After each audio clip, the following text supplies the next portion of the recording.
নমস্কার বন্ধুরা, এটাই বাঙালির লাইফস্টাইল চ্যানেলে তোমাদের সবাইকে আরও একবার স্বাগত জানাই। আগের পর্বে আমরা বিষ্ণুপুরের ঐতিহাসিক মন্দির আর মল্লরাজের কথা শুনেছি। আজ বিষ্ণুপুর ভ্রমণের দ্বিতীয় পর্বে চলে এসেছি লালজি মন্দির, মদনমোহন মন্দির, গড় দরজা ও অন্যান্য মন্দিরের ভিডিও নিয়ে এবং মন্দিরের ঐতিহ্যের কথা জানাতে। তাই ভিডিওটি একটুও স্কিপ না করে শেষ পর্যন্ত দেখতে থাকো। চলো তবে শুরু করা যাক।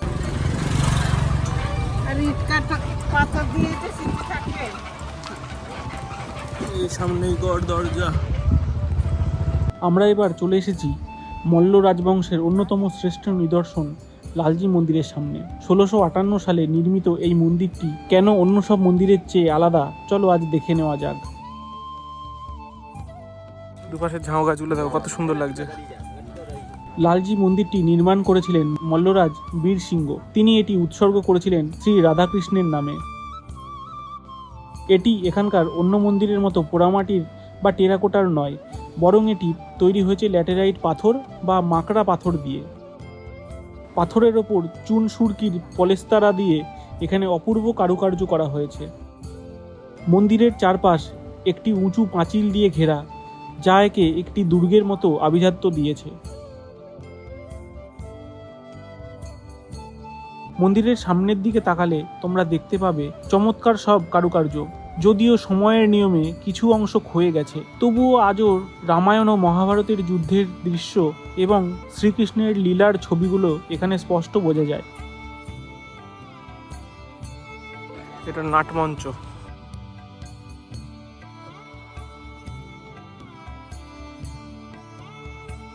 এটা তুলসী মঞ্চ।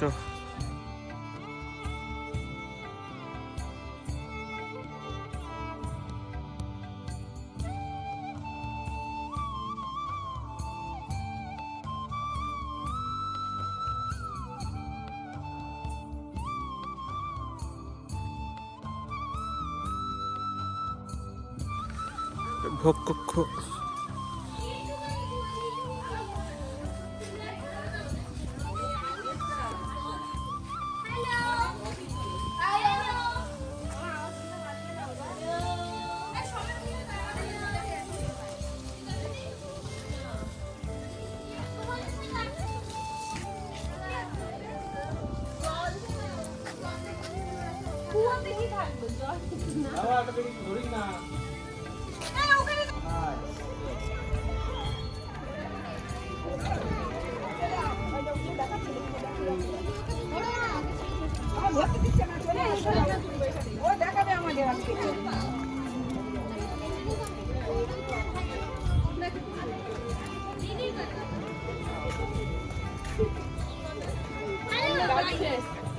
অন্য একটা কারোর সঙ্গে তুলে দাও তো আমাকে। হয়ে গেছে লালজি মন্দির দেখা।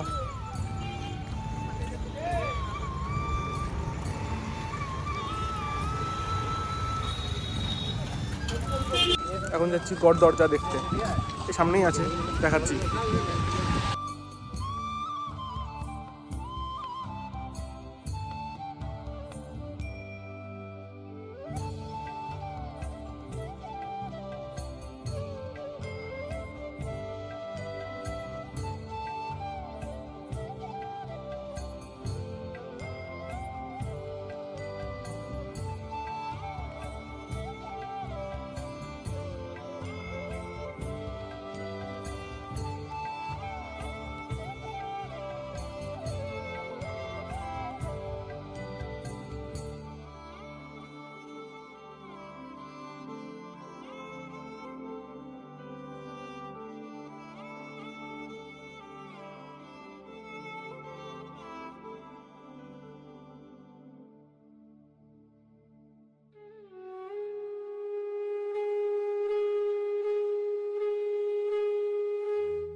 এবার কোথায় যাওয়া হচ্ছে?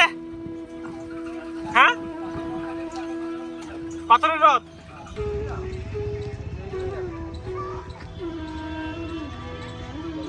এটা পাথরের রথ।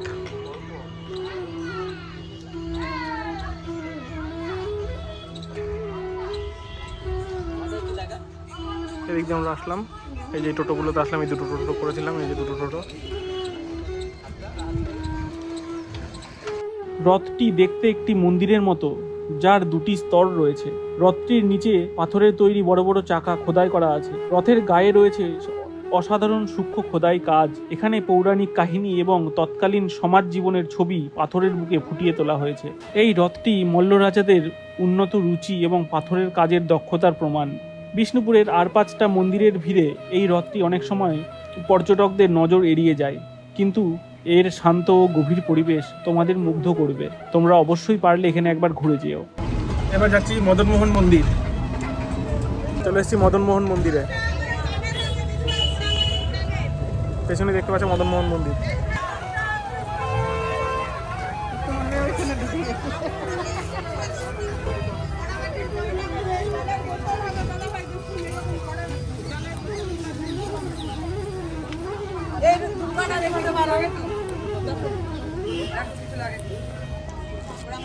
ঘন্টাটা দেখো পোড়া মাটি, মদন মোহনের মূর্তিগুলা দেখতে পারো, কাপ পোড়া মাটির কাপ, এই ব্যাগ দেখি ভেঙে যাবে, ব্যাগের ওখান থেকে কাঠের বোরিং টোরিং হবে, কাঠের এরকম গয়না লাগে তো রাজবাড়ি।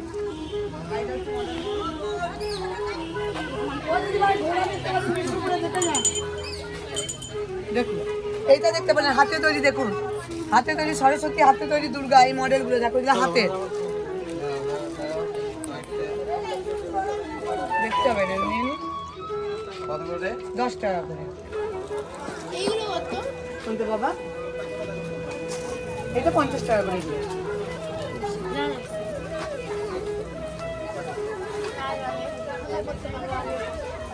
এই যে আরো আছে ভালো সুন্দর সুন্দর হার আছে, দেখো হারটা দেখো।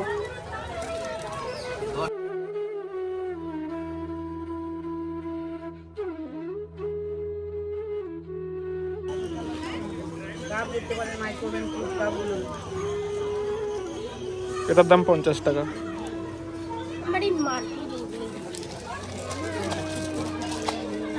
10 টাকা করে মূর্তিটা দেখতে দেখি দেখি করে, ওই তো দাদা দিচ্ছে দেখুন, 10 টাকা করে, গিফটের জন্য 10 টাকা করে মূর্তি। সব গিফট দিতে পারবেন। 1694 খ্রিস্টাব্দে রাজা দুর্জন সিংহদেব এই মন্দিরটি নির্মাণ করেন। এটি বিষ্ণুপুরের অন্যতম গুরুত্বপূর্ণ সচল মন্দির, যেখানে আজও ভক্তি ও শিল্প মিলেমিশে একাকার হয়ে আছে।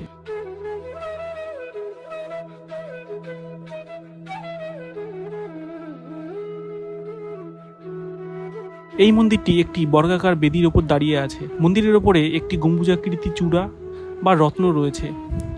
এটি তৈরিতে মূলত স্থানীয় মাকড়া পাথর এবং পোড়ামাটির ইট ব্যবহার করা হয়েছে। মদনমোহন মন্দিরের সবথেকে বড় আকর্ষণ হল এর দেওয়ালের সূক্ষ্ম অলঙ্করণ। রামায়ণ, মহাভারত এবং কৃষ্ণলীলার বিভিন্ন দৃশ্য দেওয়ালে জীবন্ত হয়ে উঠেছে। তৎকালীন সমাজের শিকারের দৃশ্য, রাজকীয় শোভাযাত্রা এবং সাধারণ মানুষের জীবনযাত্রার প্রতিফলন। মন্দিরের কার্নিস জুড়ে থাকা জ্যামিতিক নকশা এবং পদ্মফুল আজও দর্শকদের মুগ্ধ করে।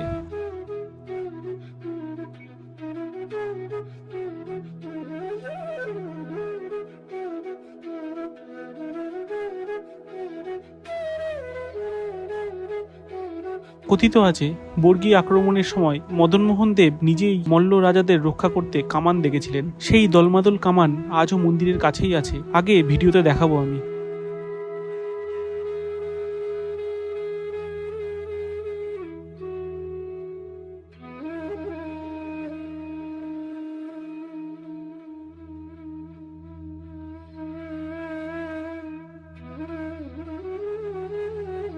মন্দিরের গর্ভগৃহে শ্রীকৃষ্ণ বা মদনমোহনের অত্যন্ত সুন্দর বিগ্রহ রয়েছে।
বাড়িতে রাখতে পারি। হ্যাঁ, একটু ভালোই লাগছে।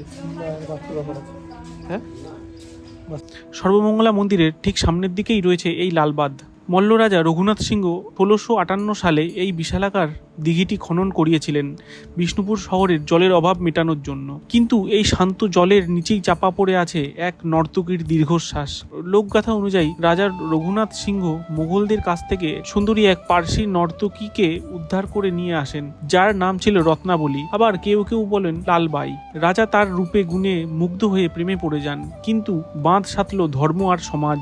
জনশ্রুতি আছে নর্তকীর মায়াজালে পড়ে রাজা যখন রাজধর্ম অবহেলা শুরু করেন, তখন রানী ও প্রজারা ক্রুদ্ধ হয়ে ওঠেন। কথিত আছে ষড়যন্ত্র করে এই লালবাঁধের জলেই সলিল সমাধি দেওয়া হয়েছিল রত্নাবলীকে। কারো মতে রাজা নিজেই তাকে এখানে ডুবিয়ে মারতে বাধ্য হয়েছিলেন। আবার কেউ বলেন রত্নাবলী তার সন্তান সহ এখানে প্রাণ বিসর্জন দেন। সেই থেকেই এই দিঘির নাম লালবাইয়ের বাঁধ বা আজকের লালবাঁধ। আজ অবশ্য সেই বিষাদ নেই। লালবাঁধ এখন বিষ্ণুপুরের অন্যতম প্রাচীন পর্যটন কেন্দ্র। দিঘির পাড়ে বসে সূর্যাস্ত দেখা এক অন্যরকম অনুভূতি। তবে স্থানীয়রা বলেন নিঝুম রাতে আজও নাকি এই বাঁধ সংলগ্ন এলাকায় নুপুরের আওয়াজ শোনা যায়। যদিও ওটা নিয়ে নিছকই কল্পনা কিনা তা সেটা তর্কের বিষয়।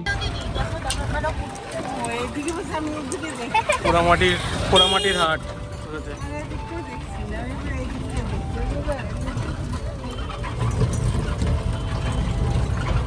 ওই যে দুখানা মন্দিরের দিকটা আছে।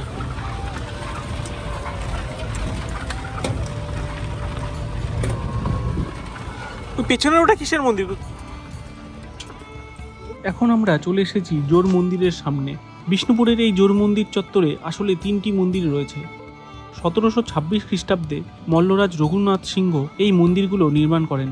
এই মন্দিরগুলির ভগবান শ্রীকৃষ্ণকে উৎসর্গ করা। এখানে 3টি মন্দিরকে 3টি ভাগে ভাগ করা যায়। বড় মন্দির, যার কারুকার্য সবচেয়ে বেশি। মেজ মন্দির, এটি আকারে কিছুটা ছোট। ছোট মন্দির, এটি মূলত ধ্বংসাবশেষে পরিণত হয়েছে। প্রতিটি ইটের গায়ে খোদাই করা আছে রামায়ণ ও মহাভারতের বিভিন্ন দৃশ্য, ভগবান শ্রীকৃষ্ণের লীলা এবং রাসলীলা। তৎকালীন সমাজ ব্যবস্থা, রাজাদের শিকার এবং সাধারণ মানুষের জীবনযাত্রা। টেরাকোটার এই সূক্ষ্ম কাজ আজও অমলিন। ভাবলে অবাক লাগে কয়েকশো বছর আগে কোনো আধুনিক প্রযুক্তি ছাড়াই কিভাবে এমন নিখুঁত কারুকাজ সম্ভব ছিল।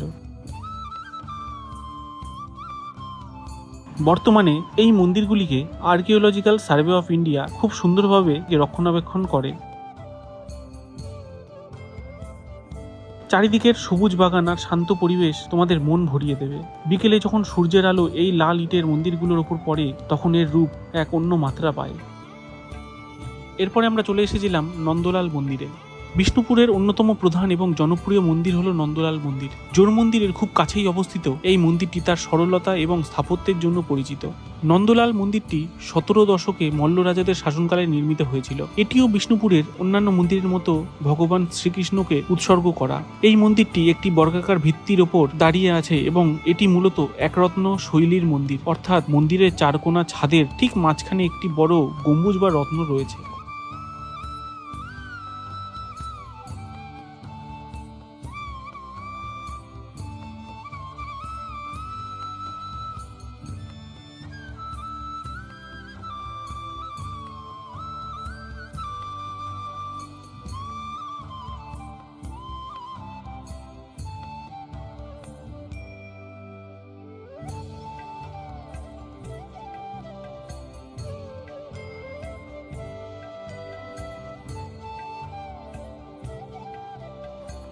বিষ্ণুপুরে এটাই আমাদের শেষ দর্শনীয় মন্দির।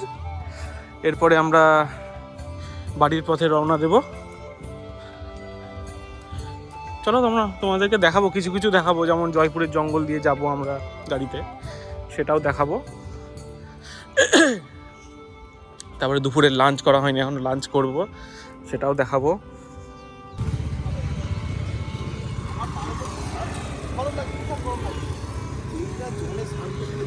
এবার এসেছি দলমাদল কামান দেখতে। বিষ্ণুপুরের বীরত্বের প্রতীক হলো দলমাদল কামান। আমরা এখন দাঁড়িয়ে আছি এমন এক ইতিহাসের সামনে যা কেবল লোহা নয়, বরং বিষ্ণুপুরের শৌর্য আর বীরত্বের সাক্ষী। এটিই হচ্ছে দলমাদল কামান। এই কামানের এক হুঙ্কারে নাকি শত্রুপক্ষ ভয়ে থরথর করে কাঁপত। এমনকি জনশ্রুতি আছে এই কামান স্বয়ং ভগবান চালিয়েছিলেন। এই দলমাদল কামানের কিছু বিশেষত্ব বলে রাখি। এটি লোহা দিয়ে তৈরি এবং এর দৈর্ঘ্য প্রায় 12 ফুট। বা 3.8 মিটার। এর ওজন শুনলে চমকে যাবেন, প্রায় 7 টন। মজার ব্যাপার হলো এটি সেই সময় তৈরি করা হয়েছিল 63টি লোহার বলয় বা রিং জুড়ে জুড়ে। আজ কয়েকশো বছর পরেও এতে জং ধরেনি, যা তৎকালীন ধাতুবিদ্যার এক বিস্ময়কর উদাহরণ। 1742 সালে যখন মারাঠা দস্যুরা বা বর্গীরা বিষ্ণুপুর আক্রমণ করে, তখন মল্লরাজাদের কোনো উপায় ছিল না। লোককথা বলে যখন রাজা গোপাল সিংহ দেখছেন নিশ্চিত পরাজয়, তখন বিষ্ণুপুরের আরাধ্যা দেবতা মদন মোহন স্বয়ং মানুষ রূপ ধরে এসে এই কামান চালিয়েছিলেন। সেই বিকট শব্দে বর্গীরা ভয় পেয়ে পালিয়ে যায়। আজও এই কামানের গায়ে সেই কামানের গোলার দাগ আছে বলে বিশ্বাস করা হয়। দেখতে দেখতে বিষ্ণুপুরের অলিগলি আর মন্দিরের গায়ে খোদাই করা হাজারো গল্পের মধ্যে দিয়ে আমাদের এই সফর আজকের মতো এখানেই শেষ হচ্ছে। শ্যামরাই মন্দিরের সেই সূক্ষ্ম অলঙ্করণ থেকে শুরু করে দলমাদল কামানের সেই গর্জন, সবকিছুই যেন আমাদের নিয়ে চলে গিয়েছিল কয়েকশো বছর আগের এক গৌরবময় অতীতে। আধুনিকতার ভিড়ে এই যে শান্ত আর স্নিগ্ধ ইতিহাস, এটাই বিষ্ণুপুরকে বাকি সব জায়গার থেকে আলাদা করে তোলে। তোমরা যারা ইতিহাস ভালোবাসো বা শিল্পের টানে ঘর থেকে বের হতে চাও, তাদের জন্য বিষ্ণুপুর সবসময় একটি আস্ত খোলা বইয়ের মতো। ভিডিওর এই দ্বিতীয় পর্বটি কেমন লাগলো কমেন্টে অবশ্যই জানিও। আর হ্যাঁ, ভালো লাগলে লাইক এবং শেয়ার করতে ভুলো না কিন্তু। দেখা হবে বিষ্ণুপুর থেকে বাড়ি ফেরার ভিডিওতে। ততক্ষণ ভালো থেকো, সুস্থ থেকো। চলো, টাটা।